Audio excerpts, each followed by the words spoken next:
He was born a normal, happy, healthy kid. He started getting into sports, just, like I did when I was that age. We were excited about the spring, the summer, the weather was starting to change. Trey had had his second to last baseball game, and we had just noticed he was a little slow running around the bases. So on May 17th, it was a Thursday night, a game over at Draper Park. He must not be feeling well. He was a little pale, but he got 3 hits in that baseball game. As the days went on, I just started to see that he was looking a little bit paler and displaying some flu-like symptoms. But the weird thing was, right around bedtime, he'd get super hot and just try and take off his shirt, and he's like, "Mom, it's just hot inside, it's hot inside." I get the thermometer, no temperature. Monday morning, I pull into work at 8 o'clock and get out of my car and get a call from Charlotte, and she says, "I'm taking him in to the pediatrician." I took 2 steps toward the front door, and then I just had a feeling I needed to be there for this appointment. Something didn't feel right.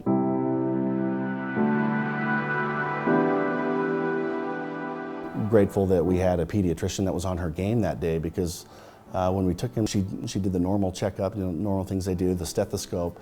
She heard something that's very hard to hear. She's like, I would feel a lot better if you guys were seen by a specialist up at Primary Children's, so you need to go up to the ER right now. As soon as we got there, they checked us in right away and knew it was of extreme urgency. They just launched into questions about our family history, medical history, like, did anyone die young of a heart attack or sudden cardiac death syndrome? All of these questions, and we're like, no. We have no history of heart disease in the family. I was thinking in my mind, why are we getting peppered with all these questions? We're just getting drilled with so many questions. And I'm like, where's this leading to? Like, kind of, get to the punchline, because I was nervous. So they finally did, and they said, well, the left ventricle of your son has been dilated at a level he's barely getting enough blood pumped to survive. He had end-stage heart failure. And I remember looking at Charlotte like, you have got to be kidding me. We just had this vision of him going home with a little backpack to school, he'd be okay. And now we're in a whole different ball game. This is big time, serious stuff. How is anyone even prepared for this?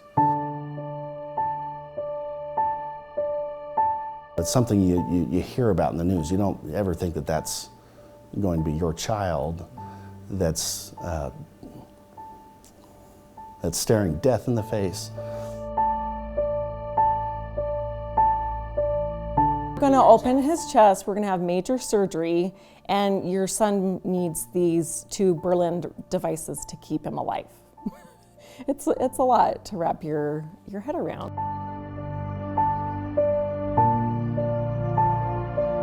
He goes in on June 21st, the longest day of the year, literally and figuratively for us, the longest freaking day of my life. It's an 8-hour surgery. As you're talking to Trey beforehand and before they sedate him, and you're just like enjoying every second of being with him, because you never know with a surgery like that what potentials could happen. They opened him up and they sewed those cannulas into his heart valves, and we got to see him later that night.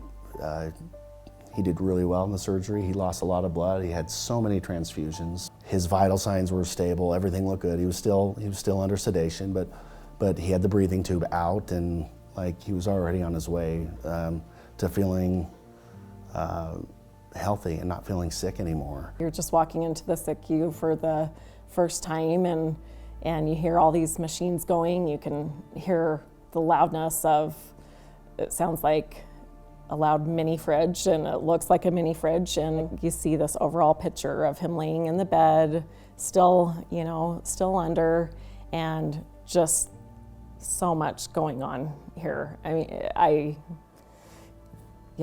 just bawled. How do we get from Trey's playing baseball to stay alive, you're on a machine that's working your heart for you? Obviously, the logistical challenge of that is that he can't go anywhere. He's hospital bound until we get the call for a new heart. But so now you're 1A. So now we're 1A. Yeah. So that was the qualifier that kicked us up to status 1A on the transplant list. No matter what, we want him feeling better. We want him feeling strong. We want him feeling healthy. And if his own heart's not capable of that, these miracle devices that can do that, as inconvenient as they might be,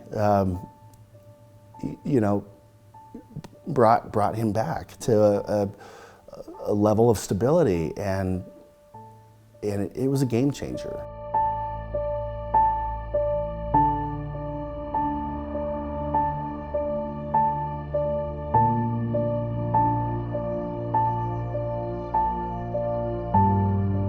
It's a special place. Primary Children's, I don't know what it is about it, but you walk through those doors and you're not walking into like a horror film. Like you're not walking, and yet it is that way. Like the reality for so many families is that they're dealing with the absolute worst imaginable, scary health conditions, life-threatening conditions for their sweet innocent children, right? The strength and the unity of families that are going through a tough time, parents that are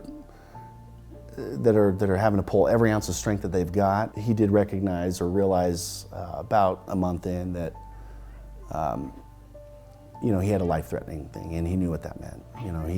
He knew he was close to dying. And one of the most tender moments up there was when he asked me when I was putting him to bed. It was just he and I, and he said, "Dad, am I gonna die?"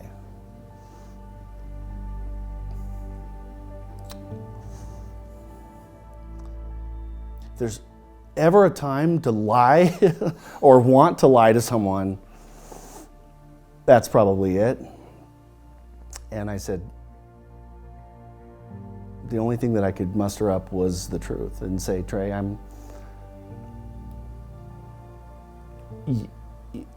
you have a disease that could do that, but we're doing everything we can." And I said, I would rather focus on belief that everything is being done. You're in the best place.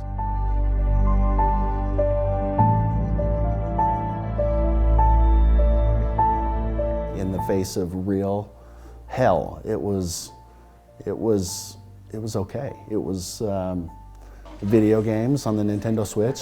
Thanks, Onset, for that.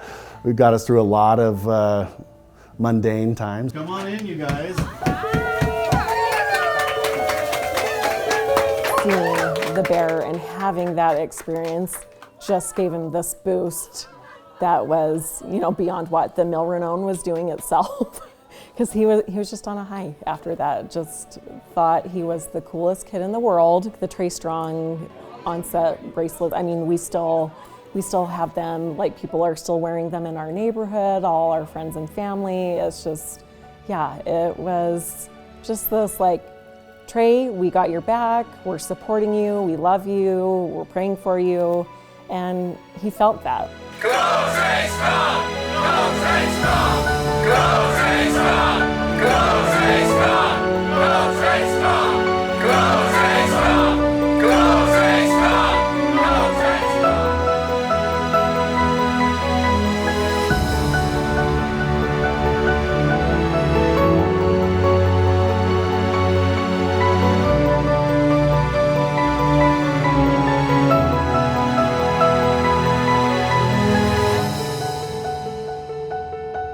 Life is still going on. I was at the school for Reese. We have a 10-year-old Spitfire named Reese. It was about 4.5 months of being there. Jason and I had come down for Reese's parent-teacher conference. When we got home, there was the number of the hospital that came up. It's usually just to be like, okay, this is changing with Trey's meds, or this looks a little bit different than what we were thinking. Let's change things up. And she was like, "Yeah, I just wanted to call you to tell you something about Trey." And I said, "Okay, great.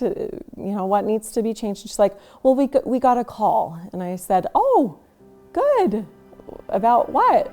She's like, "Let me change that."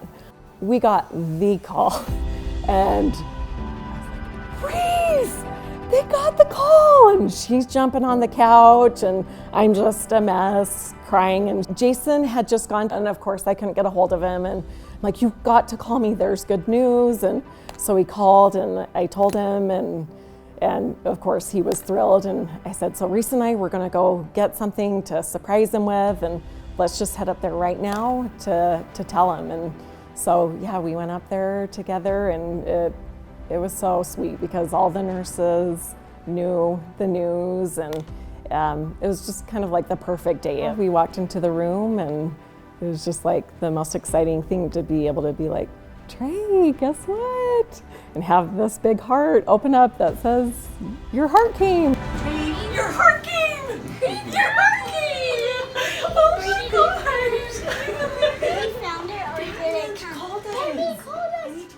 I'll have these moments where Trey and I are interacting, and he loves to, you know, throw a football and play around, and it's like, I feel like it's in slow motion sometimes where I just look at him and I'm like, oh my gosh.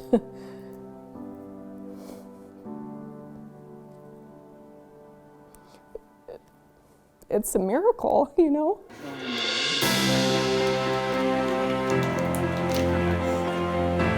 Being jaded is the easy way out. Having compassion and kind of, you know, challenging your mind to look at people and find the good in people. It takes work, you know, it takes effort to do that. There's really this kind of symbiotic relationship between how we speak of the heart and the actual organ itself, that it was the collective heart beat and love of so many. That was like this big, gigantic heart that just framed Primary Children's Hospital, that framed Trey, that framed my family, and it just felt like it was getting piped in, like all of this love, and it buoyed us. I mean, people are so good, you know, people are amazing.